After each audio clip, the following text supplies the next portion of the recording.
Jedzenie z dzieciństwa często kojarzy się pozytywnie. Każdy z nas ma inne wspomnienia. Kultowy napój, przekąski ze sklepiku szkolnego, ulubiony słodycz. A w dzisiejszym materiale nie zjem nic poza produktami z dawnych lat. To wyzwanie, jak każde inne, musi mieć zasady. Zasada pierwsza. Wszystko, co zjem, musi być z lat 90., czyli z okresu mojego dzieciństwa. Odcinek skończy się dopiero wtedy, kiedy ukończę wszystkie pola z tego bingo. A trzecia zasada, najważniejsza, nie mogę korzystać z internetu, tylko ze wspomnień z dzieciństwa. 16 pól na bingo. Muszę kombinować tak, żeby nie tracić za dużo czasu. Będę chyba łączył parę okien w jednych zakupach. Muszę pochodzić trochę po sklepach, ponieważ są takie pozycje jak odwiedzenie sklepiku osiedlowego. Mamy restaurację z dzieciństwa, ale są też rzeczy, które mogę kupić pewnie stacjonarnie gdzieś w sklepie. Jesteśmy w obrębie, gdzie jest sklep Netto, mamy McDonalda, jest też Lidl, czyli mamy tutaj sporo sklepów takich spożywczo-fast foodowych. Rozpocznę chyba standardowo, wjeżdżam do fast fooda i weźmiemy sobie na start pozycję z McDonalda, moją ulubioną i w sumie moją pierwszą pozycję z McDonalda, którą spróbowałem w dzieciństwie. Taka anegdotka, McDonald's to jest oczywiście pierwszy fast food, który spróbowałem w życiu, ale myślę, że wszyscy w okresie lat 90. jedli tylko McDonalda, ponieważ nie kojarzę, żeby były inne fast foody. Jeżeli jestem w błędzie, to napiszcie mi w komentarzu, ale wydaje mi się, tak nie kojarzy KFC, żeby było. Chyba ono weszło znacznie później. No i oczywiście najpopularniejszą wtedy pozycją do kupowania i chyba każdy to jadł po raz pierwszy w Macu i jest oczywiście cheeseburger. Dzisiaj zapłaciłem 7,50. Dla przykładu w moich czasach dzieciństwa kosztował 2 zł, a swoją najniższą cenę w momencie wchodzenia sieci do Polski kosztował 10 tysięcy starych złotych, co daje równowartość dzisiejszej złotówki. Oznacza to, że dzisiaj za cenę jednego miałbym ponad 7 sztuk. Bęk i wjeżdżamy w cheeseburgerka. Pozycja standardowa, ale cieplutki. Dobry cheeseburger nie jest zły. Mega dobrze to wchodzi. Ale dobry. Początek filmu klasyczny. Bardzo często zaczynam od maka. Jestem ciekaw, ile kalorii się finalnie uda się zjeść. Obstaw w tym momencie w komentarzu i zobaczymy, czy uda Ci się trafić. Osoby, które trafią, przypinam serce i jesteście mega ziomki. Na razie na mój licznik wchodzi lekko ponad 300 kalorii. Pierwszy item zjedzony. I dzisiaj czuję się, jakbym miał typowy dzień dziecka. Jem to, co zawsze chciałem. Udałem się do Netto i moją taktyką było przeszukanie sklepu i zobaczenie, ile pól z bingo jestem w stanie zaliczyć podczas jednych zakupów. Nie mam tutaj presji czasu, ale dla mnie im szybciej skończę to wyzwanie, tym lepiej. Postanowiłem kupić żółty ser w plasterkach oraz mleczną bułkę. Takie połączenie powinno załatwić pole coś na ciepło. W moim dzieciństwie popularna była do kupienia podgrzewana bułka z serem w mikrofali. Był to odpowiednik fast foodu tamtych czasów. Znalazłem andruty, które będą idealnie wypełniać pole, sklepik szkolny, ponieważ pamiętam, że zawsze w sklepiku szkolnym można było dorwać andruty, więc biorę jedno opakowanie i mamy kolejne pole zaliczone. Udało się znaleźć andruty z cukrem i oczywiście bierzemy wersję z cukrem, ponieważ w dzieciństwie nikt nie zwraca uwagi, żeby jeść coś bez cukru. Każdy ładował cukier na potęgę. Wychodząc z Netto, trafiłem na piekarnię, w której można było dostać słodyczy na wagę. Musiałem to wykorzystać. Tak jak poprzednio, partnerem dzisiejszego odcinka jest firma Bluetti, czyli must have w warunkach survivalowych, wtedy kiedy potrzebujesz prądu. Wszystkie sprzęty elektryczne, które potrzebują zasilania, są podłączone do tej przenośnej stacji zasilającej Bluetti model Elite 300. Może być to blender, air fryer lub cokolwiek innego, czego aktualnie potrzebujesz. To nie jest zwykły powerbank, tylko jedna z najmniejszych na świecie przenośnych stacji zasilania o pojemności aż 3 kWh. Mimo kompaktowych rozmiarów oferuje 2400 W mocy ciągłej i aż 4800 W w szczycie, więc bez problemu zasili sprzęty takie jak mikrofalówka, grzejnik czy płyta indukcyjna. Świetnie sprawdzi się w kamperze lub na biwaku. Ma port 12V, idealny do lodówek turystycznych i innych urządzeń. Dodatkowo działa jak UPS. W razie braku prądu przełącza się w zaledwie 10 milisekund, więc sprzęt działa bez przerwy. W środku znajdziemy trwałe ogniwa LFP z żywotnością ponad 6000 cykli, co oznacza lata użytkowania. Oprócz tego Bluetti ma swoją dedykowaną aplikację, dzięki której może sterować wszystkim zdalnie. Całością można sterować z aplikacji Bluetti przez Bluetooth lub Wi-Fi. No i tak naprawdę z aplikacji możemy również wyłączyć zdalnie wszystko, co aktualnie robimy i włączyć z powrotem. Bang. Linki do sprzętu macie w opisie, a my wracamy do odcinka. Mam już sporo produktów, wykorzystam, że jest początek tego odcinka, zjem od razu w samochodzie, nie będę czekał do chaty. Produkt z sklepiku szkolnego. To jest naprawdę, jak ktoś tego nie zna, to widać, że to jest Gen Z. Obstawiam, że mało kto teraz je takie przekąski z racji wielkiego wyboru w sklepach. Taka paczka ma około 100 kalorii, co czyni to bardzo fajną, lekką przekąską. Andruty, słuchaj to. Naprawdę. Ja pamiętam, że co najmniej 4 razy w tygodniu kupowałem to w sklepiku szkolnym. Uzależnienie już. Ja pamiętam, że one wtedy kosztowały 50 groszy, a teraz nawet nie wiem ile. 3,19. Czaisz to? Czyli to jest 6-krotność tego, co ja płaciłem wcześniej. Na moim liczniku pojawiło się już 400 kalorii, a to dopiero początek. Jedyny minus takich przekąsek, przyklejają się do podniebienia, więc to jest chamskie. Bo czuję, jak po prostu kawałek andruta mi się przykleja. Od razu zaprezentuję Ci mój ulubiony słodycz, Kinder Country. Oczywiście w moich czasach nie było takich pakowanych po 4, tylko były po 1. Ale tutaj teraz wielopaki królują, jeżeli chodzi o sprzedaż. No i po prostu nie mogłem się oprzeć, wziąłem 4. Dzisiaj muszę poszaleć. Taki Kinder Country to naprawdę dla mnie było złoto. I wiesz czemu to mi najbardziej smakowało? Ponieważ to było mało dostępne. A w dzieciństwie chyba to tak jest. Im mniej dostępne, tym bardziej tego ktoś chce. I pamiętam, że właśnie te Milky Way'e były ciągle dostępne właśnie przy kasach czy tak dalej, a te Kinder Country tylko w niektórych sklepach. I nie wiem czemu ta struktura sprawiała, że po prostu dla mnie to jest mega dobre i to przypominało mi taką małą tabliczkę czekolady. A ja jako rasowy młody grubas, no to po prostu lubiłem jeść słodycze i po prostu ja jadłem to naprawdę w opór. Chyba nadal nie ma dla mnie nic lepszego niż to. To smakuje, jakbyś miał Kinder czekoladę razem z tymi płatkami Kangus. Mega dobre, serio, wow. Zjedzenie takich 4 sztuk sprawiło, jakbym na chwilę znowu był małym dzieciaczkiem. Jedna sztuka to około 135 kalorii, co łącznie daje już ponad 500. Od tego słodkiego mega zachciało mi się pić, więc wjeżdżam sobie z oranżadą. Wydaje mi się, że ona teraz w smaku jest troszeczkę inna. Ona jest na pewno bardziej słodka i ma więcej smaku. Te oranżady z mojego dzieciństwa, pamiętam, że były takie pozbawione smaku, były takie po prostu zakoloryzowaną wodą, ale to była podstawa, ale były mocno gazowane. Pamiętam, że smaku nie miało to dużo, ale jak piłeś ten gaz, to aż ci waliło w podniebienie. To jest gazowane, ale nie aż tak jak wtedy. Ale myślę, że smak jest bardzo zbliżony, tylko taki bardziej skoncentrowany. No i oczywiście wersja z cukrem. Wiem, że są wersje na rynku bez cukru, ale wtedy to serio. Nikt nie zwraca uwagi na to, że coś ma cukier. Po prostu jadłeś go w opór, dieta na chipsach, na słodyczach i tak dalej. I tak można było żyć. Ale fun fact, że taka butelka, czyli to ma ponad 250 kalorii w butelce. I ma kaucję. Obejrzyj poprzedni odcinek. Czyli 250 kalorii w takiej butelce, wybierając opcję 0 i na przykład pijąc to dzień w dzień, no to tygodniowo oszczędzasz ponad 500 kalorii. Nie więcej. Ponad 2000 kalorii. 7 razy 2, 14 400, dodać pierwiastek z 4. Od 1500 do 2000 kalorii, w zależności czy pijesz jedną butelkę czy więcej, oszczędzasz w tygodniu. Więc zastanów się, pijąc słodkie napoje z cukrem, jesz dużo kalorii. W sumie to pijesz. Resztę napoju zostawię sobie na później, ponieważ no, chcę się tym smakiem troszeczkę porozkoszować. Ja już widzisz, nawet gadam jak w dzieciństwie. Rozkoszować się. Ale jeszcze muszę Ci pokazać jedną rzecz, od razu to muszę zjeść. Jestem nabuzowany od cukru i powiem Ci, że dobrze mi z tym. Odhaczamy kolejną rzecz, czyli produkty na wagę. Teraz rzadko kiedy możesz kupić w sklepach takie produkty na wagę, a kiedyś to było naprawdę mega w każdym osiedlowym sklepiku. Wchodziłeś i przy ladzie takie były szklane lady i ludzie tam po prostu mieli pełno ciastek, jakieś właśnie kawałki na sztuki, batony, co można było sobie brać. Teraz to jest bardziej w marketach, ale możesz kupować po prostu całe kartony. I musiałem wziąć coś, co naprawdę mega mi się kojarzy z dzieciństwem. Uwielbiałem takie ciastka, które miały w środku jakiś dżem albo galaretkę. Nie wiem czemu. Kruche ciastko i galaretka to był mój game changer, jeżeli chodzi o jedzenie słodyczy. Ja już wiem, czemu byłem gruby. I wszystko jadłem tłuste, z dużą ilością kalorii i małą objętością, bo zobacz, takie małe ciastko, a podejrzewam, że waży z 30 gramów, co może to mieć blisko 100 kalorii. Może tak być. Są za miękkie. One powinny być bardziej kruche. Wziąłem sobie 7 sztuk na szczęście, więc jak dotrwałeś do tego momentu, napisz komentarz szczęściarz. Bo właśnie jestem szczęściarzem, miałem 7 ciastek. Do tej pory zaliczyłem 3 pola z bingo. Napoju jeszcze nie zaliczam, bo została mi połowa do dopicia. Kalorii na moim liczniku ciągle przybywało, a to dopiero pierwsze pozycje z bingo. I bum. Opitelone. Ale czuję cukrowy zjazd po tym wszystkim. Byłem mega wyszczelony, a teraz mi spada ta energia w dół i jestem mega zamulony. O, a jeszcze muszę teraz znaleźć coś z reklamy. Postanowiłem poszukać czekolady Terawity. Kiedyś miała swoją mega furorę, a teraz szczerze mówiąc bardzo rzadko znajduję ją w sklepach. Na pewno nie ma w takich sieciówach typu Lidl, Biedra i tak dalej, więc poszukam po bardziej dedykowanych sklepach. Wbijam do Spara. Wydaje mi się, że albo w Sparze, albo w jakimś Leclercu, w którymś z tych sklepów musi taka być, a jak nie, no to będę szukał po prostu czegoś innego. Idąc do sklepu, natknąłem się na automaty, które z daleka przypominały coś związanego z jedzeniem. Niestety okazało się, że to tylko zabawki, ale z racji tego, że jest to odcinek z dzieciństwa, to musiałem to sprawdzić i wydać te 2 złote. Nie no, ja na to wydałem 2. Wstyd. Od razu zahaczamy o rzecz, której nienawidziłem w dzieciństwie. Szczerze mówiąc, mega dawno jej nie jadłem, jeżeli chodzi o właśnie to warzywo, bo zawsze źle je wspominałem, ale wezmę i zobaczę. Tylko będę musiał 450 gramów zjeść. Całe opakowania trzeba zjeść.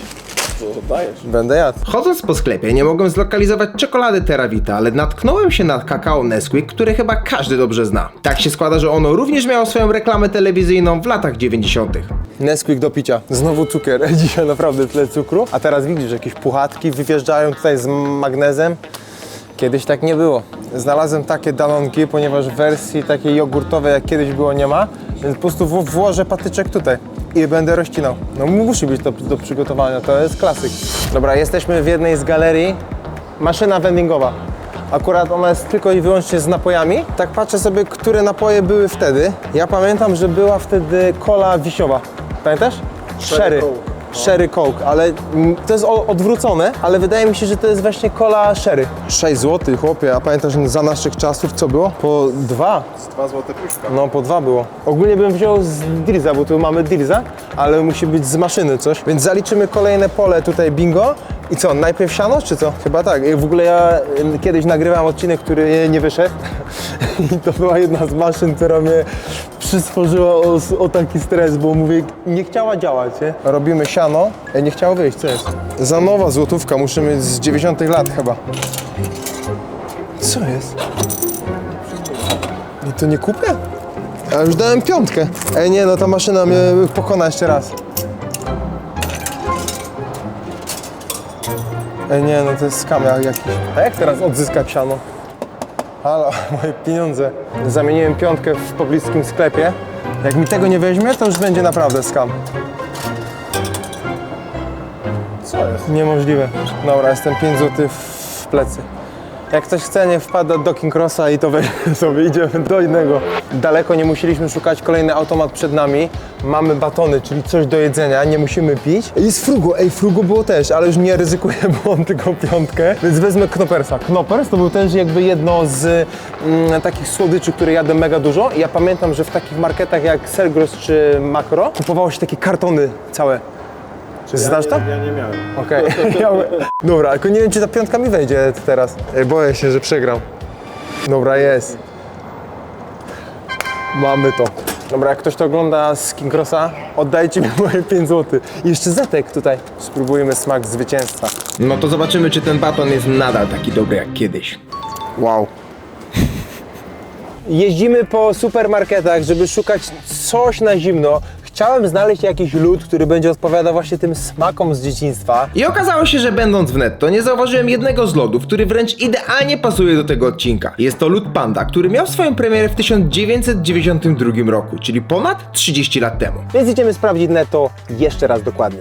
Ten lód w tym roku kończy 34 lata. Cześć, to taka historia korala. Zobaczymy, jak smakuje po latach. Ogólnie jest mega lekki, lody śmietankowe w czekoladzie. Nie, to jest polewa z dodatkiem czekolady. Ej, to nawet ma vibe dawnych lat, bo wtedy nie było czekolady, tylko wszystko czekoladopodobne. Panda nakuta na patyczek, ucho trochę uszkodzone. Ej, ten sam smak. Pamiętam teraz to. Jeździły takie samochody. I to było to. Zajebisty, serio. Ej, to wspomnienie w kit. Ale czuć, że ta czekolada trochę inna taka. Lepsza czy gorsza? Trochę gorsza bym powiedział. Że taka właśnie z dodatkiem czekolady. Dawajcie znać, czy też tak robiliście? Że obieraliście pandę z czekolady.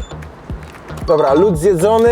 Lecę teraz zaliczyć coś do złotówki. Tam jest żabka, więc idę sobie sprawdzić, czy mają coś w stylu gumy kulki albo gumy turbo. I zaraz wracam i mam nadzieję, że to pole również będzie odhaczone. Robi się już późno, też późno zaczęliśmy nagrywać, więc liczę, że uda mi się dzisiaj skończyć to wyzwanie i nie przedłuży się ono na kolejny dzień, ponieważ jeżeli go nie skończę, to jutro nie będę mógł zjeść zwykłego śniadania. Będę musiał dalej szukać pozycji z bingo. Dobra, mam 2 sztuki. Wziąłem ci też. Tak? No wziąłem ci też, człowieku. Po 50 groszy by. Czyli za złotówkę mam 2 sztuki, czyli nawet do tego budżetu kupiłem 2, żeby się podzielić. Wolisz żółtą czy niebieską? Niebieską. Kurde, wiedziałem, że nie chciał niebieską, no dobra. No to Dobra. weź. Nie, dobra, ale kto znajdzie lepszą naklejkę, w sensie lepszy samochód w środku, to widzowie piszą, co robi ta osoba przegrana. No dobra. Dobra, to biorę żółty. Presa mam. Aston Martin! 565 koni mechanicznych. Mega twarda guma, ale po chwili już ciumkania się robi coraz lepsza. Taki samochód trafiłem. Kolejne pole odhaczone, ziomek. Dodge Viper. 505 koni. Moim zdaniem lepszy. No ale chodzi o moc, patrz. 565. Max speed 314, twój 294. Ale konie mechaniczne. Ale mój jest szybszy. Kasuję ten zakład. 2 pola mam do dokończenia pod warunkiem, że zjem to wszystko, co kupiłem, a jeszcze tego nie zjadłem. Został mi osiedlowy sklepik oraz restauracja z dzieciństwa. Te rzeczy będzie, myślę, że stosunkowo dzisiaj ciężko znaleźć, bo muszę się zastanowić dobrze, jaka restauracja z dzieciństwa jeszcze istnieje. Będę musiał trochę pojeździć i poszukać. A jeżeli chodzi o osiedlowy sklepik, to jest 18:30, a to jest pora, gdzie już te osiedlowe sklepiki często są zamknięte, więc szukam, nie może być to żaden sklepik typu z połem i tak dalej, chociaż to też są takie bardziej osiedlowe, ale również to są firmy. Szukamy i lecimy, a wiem, że kolacja dzisiaj będzie przeogromna, bo mam kakao, mam czekotubkę, oja, mnóstwo rzeczy mam dzisiaj. Same słodycze dzisiaj. Makro Unlimited. Godzina 19:30, zjechałem właśnie na chatę i pora odhaczyć robienie samodzielne. Biorę sobie danonka, patyczek od lodów i robię to samodzielnie. Nie wiem, czy to się uda zrobić. Tu muszę zrobić, o, nie zmieści się, o kurde belek. Zrobię to jednak w taki sposób, że wezmę danonka, wyleję go tutaj do miseczki, teraz wezmę patyczek, wbiję sobie tutaj. I dam to do zamrażalnika. Taki lód będzie. A w międzyczasie oczekiwania na mojego danonkowego loda przygotuję sobie danie na ciepło. Będzie to inspiracja z mojego sklepiku szkolnego, czyli w sumie kolejny item sklepiku szkolnego, ale będzie to danie na ciepło, więc zaliczamy to do pola jedzenie na ciepło. Jest to taka bułka, która była do kupienia u mnie w sklepiku, kosztowała między 2 a 5 zł, dokładnie nie pamiętam, więc ten przedział pieniędzy. I polegała ona na tym, że mamy bułkę mleczną, plaster sera, podejrzewam, że był to ser mozzarella, ponieważ bardzo mocno się ciągnął, włożone do mikrofali i w takim papierku zajadane. Mega proste, mega klasyk, ale to, uwierz mi, robiło mega furorę u mnie i bardzo często chciałem to zjadać, a nie zawsze ta 2 w kieszeni czy tam 5 była, więc prawdę mówiąc, jadłem to tylko kilka razy w życiu, a szkoda, bo to naprawdę mega smak, ten ciągnący się ser, więc zaraz sprawdzę, czy ta receptura podgrzania w mikrofali faktycznie działa. Nigdy nie skupiałem się na recepturze przygotowania tej bułki, ale wydaje mi się, że to jest na zasadzie takiej, że mamy tą bułkę, która nie jest do końca przecięta, czyli taka żeby tutaj można było ją swobodnie trzymać. No i dajemy teraz plasterek sera i on powinien się roztopić i właśnie dawać taką opcję, że to się właśnie tutaj bierze i się rozciąga ten ser. Myślę, że dla lepszego efektu może damy 2 plastry, żeby tego sera naprawdę było sporo ciągnącego się. Dobra, dajemy to do mikrofali. Pełna moc, damy na minutkę. Dobra, i tak naprawdę wystarczyło nawet pół minuty. Bułka zrobiła się mega mięciusia. Test sera, czy będzie rozciągliwy. Ej, mamy ten efekt, zobacz to! Myślę, że nawet 1 plasterek sera tam był, bo nie pamiętam, żeby aż tak mocno się ściągnęło to. I był oczywiście w środku też ketchup. Damy sobie ketchup do środka. Okay. Daję to jeszcze na 10 sekund, żeby było takie mega rozciągliwe. Wow, co tu się dzieje? To jest to. Ja już czuję ten zapach. To jest podobny zapach jak tam był. Chłopie, sprawdzamy to. Danie na ciepło, smak z dzieciństwa. Mega miękka bułka, ale naprawdę jest taka miękka, że prawie się rozwala. I jest mega gorąca i wtedy też taka była, pamiętam. Ej, to jest to. 40 sekund w mikrofali, to jest idealny czas. Mega, serio. To uważam na razie za najlepszy item z tego odcinka. Wiem, że oglądając to przy dobie dzisiejszych fast foodów możesz sobie pomyśleć, co ten gościu gada. To zwykła bułka i plasterek sera, ale tutaj chodzi o wspomnienia. Jak mam przygotowany już ketchup, postanowiłem polecieć z kolejnym daniem, a jest to moje danie z dzieciństwa. Dużo osób ma takie tradycyjne wspomnienia, jest to danie typu jakiś obiad, może jakaś pizza schabowy, sałatka i tak dalej, a ja? Twaróg z ketchupem. Serio, to nie jest żaden skam. Na serio jadłem tak w dzieciństwie. Było to na zasadzie takiego właśnie sera. To nie jest taki twaróg, który możesz kupić w kostce takiej w markecie, tylko to jest taki twaróg ala na wagę. Po plasterku było mi to krojone, później w kostkę. I tak mniej więcej wyglądała moja ulubiona kolacja, czyli twaróg z ketchupem. Nie wiem, czy to jest typowo poznańskie, czy po prostu w mojej rodzinie tak było, ale no serio mi to pasowało, serio mi to smakowało. Była to moja jedna z ulubionych przekąsek. Gość miał do wyboru wszystko, a jadł sobie twaróg z ketchupem. Wydaje mi się, że podświadomie zawsze chciałem dobić białko i dlatego tak chętnie sięgałem właśnie po takie połączenie. I bęk, wszystko zjedzone. A tak naprawdę to się gryzie. Godzina 22:38. Coś mi się wydaje, że tego wyzwania nie uda mi się dzisiaj zaliczyć, ponieważ zostało mi jeszcze troszeczkę pól. Między innymi właśnie polski produkt i reprezentantem polskich produktów będzie czekotubka firmy Wedel. Szczerze, mega dawno nie jadłem właśnie czekotubki, więc jestem ciekawy, czy po latach to jest naprawdę cały czas takie dobre. 565 kalorii na 100, a jedna ma 140 kalorii, czyli nie jest źle. Ale kolejne kalorie wpadają. Czekolada. Patrzcie, kotubka. Wow, mega dobre. Ej, serio, jak Nutella. Olej palmowy to ma, o kurde. A tutaj mam przygotowany mój lód danonkowy. Tak to wyszło. Trochę inaczej niż w oryginale. Okej. Spoko. Spróbujmy dodać tutaj czekolady z czekotubki. Zrobimy takie combo. Ciekawe, czy ona zamarznie. Nie wiem, czy to jest właśnie tego typu czekolada, chyba nie. Ale kozak z tym, ja nie mogę, dużo lepsze, serio. Danonki z czekotubką i takie combo, to powinni zrobić połączenie Wedel z Danonem i nazwać to smak lat 90. Ej, zamarza to, zobacz. Normalnie jest, działa. Mega. Jeżeli chodzi o połączenie tych obu produktów, genialnie dochodzi, a ja odhaczam kolejne 2 okienka z bingo. A jak będę musiał pamiętać, na końcu powiedzieć bingo, bo pamiętaj, w grze bingo najważniejsza jest zasada powiedzieć bingo, kiedy masz bingo. A jak nie powiesz bingo, to się nie liczy. I od nowa trzeba grać.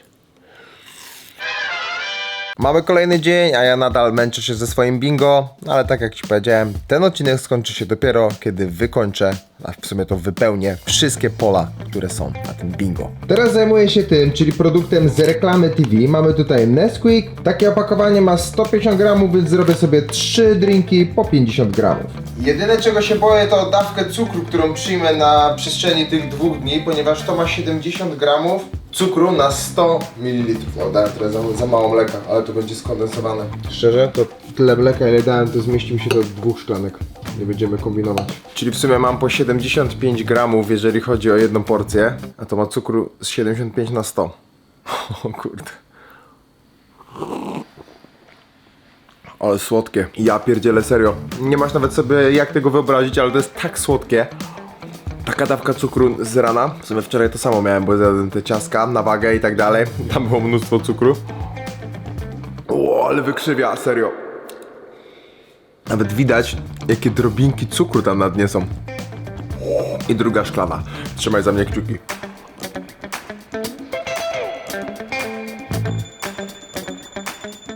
A, moje zęby płaczą. I znowu patrz, drobinki cukru. Grube. Teraz czekam do 12, ponieważ chcę ogarnąć pizzę, która będzie z restauracji mojego dzieciństwa. Znalazłem w pamięci. Była to pierwsza pizza na dowóz, którą dostałem będąc małym dzieciakiem. Oni do dzisiaj funkcjonują, więc również to robię. I zamawiam pizzę właśnie stamtąd. Jestem ciekaw, czy będzie smakować tak jak wtedy. Wtedy była dla mnie to najlepsza pizza w życiu, po pierwsza. Będę musiał jeszcze skonsumować tą brukselkę. Ej, wiem co zrobię. Żeby ta brukselka łatwo poszła, położyłem na pizzy. Ja pierdzielę, czyli coś, co jest mega pyszne, moje ulubione i coś, czego nie lubię. Czyli będzie to takie średnie razem. Zneutralizowane. Przyszła do mnie pizzunia, mam tutaj napój, mam tutaj coś, czego w dzieciństwie mega nie lubiłem, w sumie dawno tego nie jadłem, więc nie wiem, czy to teraz lubię. Czyli 3 pola z bingo zaraz będą odhaczone, o ile to zjem. I oni nadal to robią, patrzcie to, dostarczona mi została pizza razem z surówką. To jest jedyna pizzeria, która daje pizzę z surówką. To jest w ogóle mega dziwne. Zobaczymy, czy wygląda tak jak kiedyś. Yo! Nie wygląda tak jak kiedyś. Bardziej była bułowata taka, z tego co pamiętam, taka była po prostu chamska pizza, ale wydaje mi się, że po prostu teraz w Polsce już te pizze robią się coraz bardziej takie właśnie włoskie, takie bardziej, wiesz o co chodzi? Że takie, no po prostu bardziej pizzowo, takie jak powinny być, a nie polskie pizze. Ale jest mega dobra. Nadal jest mega dobra. Brukselka. Dawaj znać, czy lubisz, czy nie. Szczerze nieźle. Myślałem, że będzie gorzej. Zobaczymy, jak będzie smakować połączenie czegoś, co kocham i czegoś, czego nienawidziłem. Okej. Całkiem znośne.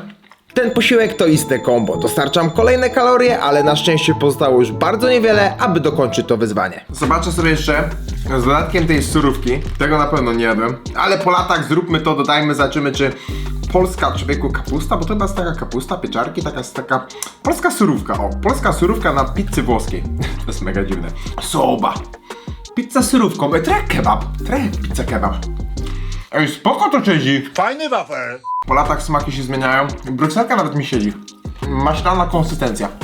Po wielu redukcjach, jakie przeprowadziłem na sobie, chyba nie ma już jedzenia, które byłoby dla mnie niezjadliwe. No, chyba że surströmming. I pyk, pyk, pyk, wszystko opitolone. No, w sumie nie do końca, bo trochę zostało mi orężady. No, ale to szybkie zerowanko i lecimy z tematem po ostatnim pole do bingo.